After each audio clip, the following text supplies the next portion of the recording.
7 मार्च 2009 को नासा ने Kepler space telescope को लॉन्च किया। इससे ऐसे सितारों को फाइंड किया जाना था जो हमारी जमीन से मिलते जुलते हों या जिन पर लाइफ की पॉसिबिलिटी के चांसेस ज्यादा हों। 2009 से लेकर 2015 तक इसने ट्रांजिट मेथड के जरिए बहुत सारे सितारों को फाइंड किया। ट्रांजिट मेथड में जब कोई सितारा अपने स्टार का चक्कर लगाते हुए उसके सामने से गुजरता है तो कुछ टाइम के लिए उस स्टार की रोशनी कम हो जाती है, जिससे केपलर के जरिए साइंसदान को पता चल जाता है कि वहाँ कुछ सितारा मौजूद है। रोशनी कम होने का टाइम बहुत ज्यादा कम होता है। इसे नोटिस करने के लिए केपलर में बहुत एडवांस सेंसर्स का इस्तेमाल किया गया है। ये टेलीस्कोप इतना पावरफुल था कि अगर 1000 किलोमीटर दूर एक कार की हेडलाइट के सामने से कोई मक्खी भी गुजर जाए तो जो थोड़े टाइम के लिए रोशनी कम होगी, केपलर स्पेस टेलीस्कोप उसे भी डिटेक्ट कर लेगा। इस टेलीस्कोप से पता चला कि हमारी कायनात तो सितारों से भरी हुई है, जिनकी तादाद स्टार्स से भी कई गुना ज्यादा है। इस टेलीस्कोप से पहले साइंसदान कुछ ही सितारों के बारे में जानते थे, लेकिन 4 सालों बाद इसमें खराबी आ गई। इसमें 4 रिएक्शन व्हील्स लगे हुए थे। स्पेस में ये इसके टायर थे, जिससे इसकी डायरेक्शन को चेंज किया जाता, जिसकी वजह से ये स्टेबल रहता। लेकिन फिर अचानक इसके 4 में से 3 व्हील खराब हो गए और अब ये किसी एक पोजीशन पर स्टेबल फोकस नहीं कर सकता था और मिशन बिल्कुल खत्म हो चुका था। लेकिन साइंटिस्ट ने इसका सॉल्यूशन निकाला। इन्होंने एक डायरेक्शन से आते हुए सूरज के प्रेशर को स्टेबिलिटी के लिए इस्तेमाल किया। इस अमल से केपलर सही से काम करने लगा। लेकिन इस अमल के बाद से केपलर स्पेस टेलीस्कोप एक लिमिटेड एरिया पर ही नजर रख पाया, जिसके बाद नासा ने सिर्फ और सिर्फ रेड ड्वार्फ स्टार्स पर नजर रखना शुरू कर दी। पहले इस मिशन को केपलर का नाम दिया गया था और बाद में इसे K2 का नाम दिया गया। यहाँ पहले इससे ढूंढे गए सितारों के आगे केपलर लगा करता था। 2014 के बाद डिस्कवर होने वाले सितारों के नामों के आगे K2 लगने लगा और फिर इसने 2015 में एक सितारा ढूंढा जिसका नाम रखा गया K2-18b।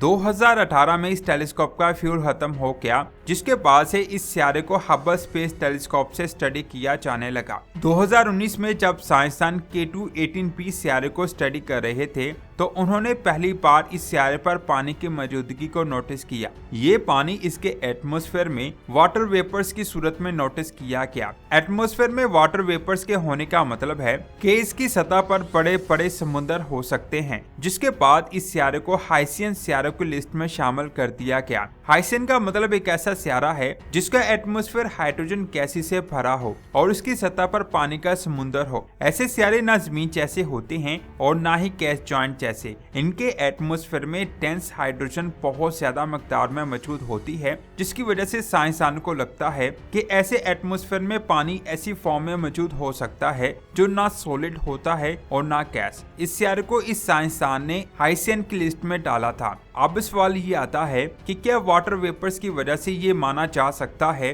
कि उस सितारे पर लाइफ मौजूद है या नहीं। इसका जवाब मिला 2023 में, जब जेम्स स्पेस टेलीस्कोप से इसके एटमॉस्फेयर को स्टडी किया गया तो साइंसदान को वहां 3 गैसेस मिली। एक मीथेन गैस, दूसरी कार्बन डाइऑक्साइड गैस और तीसरी थी डाइमिथाइल सल्फाइड गैस। इसी गैस की वजह से साइंसदानों ने कहा कि वहां लाइफ हो सकती है, क्योंकि जमीन पर यह गैस जिंदा जानदार खारिज करते हैं जिनको फाइटोप्लैंक्टन्स कहा जाता है। इस फाइटोप्लैंक्टन से एक खास कंपाउंड बनता है जिसे डाइमिथाइल सल्फाइड का नाम दिया गया। इसके अलावा ये कंपाउंड जमीन पर किसी और प्रोसेस से नहीं बनता। साइंटिस्ट के मुताबिक ये गैस बहुत ज्यादा अनस्टेबल होती हैं। ये कुछ ही टाइम में एटमॉस्फेयर में टूटकर दूसरे मॉलिक्यूल्स में बिखर जाती हैं, जिसकी वजह से इस गैस को डिटेक्ट करना बहुत ज्यादा मुश्किल होता है। इसे तब ही डिटेक्ट किया जा सकता है जब ये किसी सितारे पर बड़ी मिकदार में बन रही हो, और ये चीजें साइंसदान को K2-18b में मिली। यहाँ पर डाइमिथाइल सल्फाइड और डाइमिथाइल डाइसल्फाइड गैसेस बहुत ज्यादा मिकदार में साइंसदानों को मिली।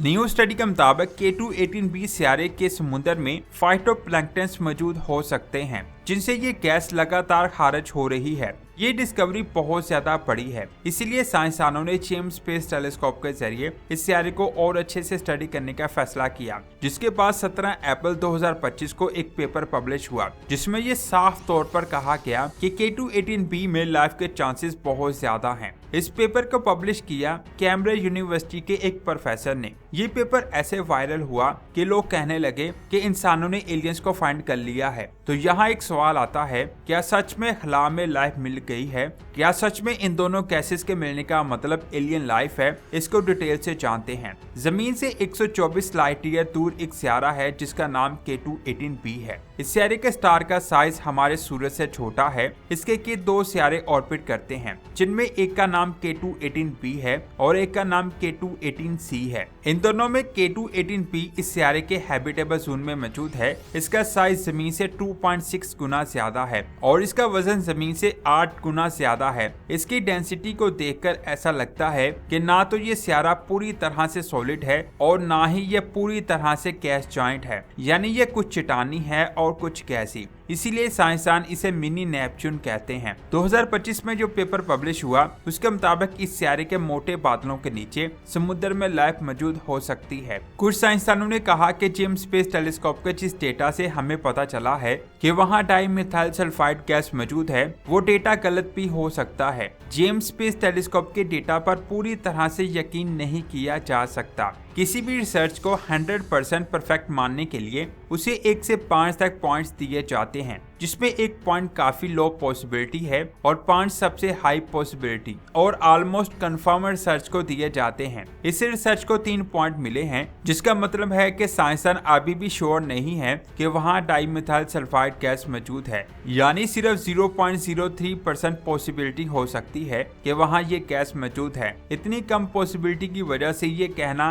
कि वहां लाइफ का सबूत मिल गया एक पब्लिक स्टंट है। उस सियारे पर वाटर वेपर के सबूत मिले हैं, लेकिन आज तक साइंसदान को ये नहीं पता चल सका कि उस सियारे पर पानी भी मौजूद है या नहीं। जैसे कि मैंने पहले बताया कि इस सियारे को हाइशियन की कैटेगरी में शामिल किया गया, यानी ऐसे सियारा जो थोड़ा सॉलिड भी है और थोड़ा गैसी भी। ऐसे सियारे डेटा में तो मौजूद हैं, लेकिन आज तक साइंसदानों को ऐसा सियारा स्पेस में नहीं मिल सका। इसीलिए उनका कहना है कि क्या सच में ऐसे सियारे भी हो सकते हैं या नहीं। जेम्स स्पेस टेलीस्कोप के डेटा से सिर्फ ये पता चला है कि K2-18b के एटमॉस्फेयर में कुछ मॉलिक्यूल्स हैं, जैसे कि मीथेन, कार्बन डाइऑक्साइड और डाइमिथाइल सल्फाइड, लेकिन इन मॉलिक्यूल से ये नहीं पता चल सकता कि उस सियारे का अंदरूनी हिस्सा कैसा है। जब साइंसदानों को ये नहीं पता कि उस सियारे का अंदरूनी हिस्सा कैसा है, तो ये कैसे कहा जा सकता है कि वहाँ लाइफ मौजूद हो सकती है? क्योंकि जिस सियारे को पानी से भरा हुआ सियारा माना जा रहा है, वो लावा उगलता सियारा भी हो सकता है। डाइमिथाइल गैस की मौजूदगी को 5 पॉइंट भी मिल जाएं, तभी ये चीजें वहाँ लाइफ को प्रूफ नहीं करती। ये गैस फाइटोप्लैंक्टन खारिज करते हैं, लेकिन कुछ साइंसदान का कहना है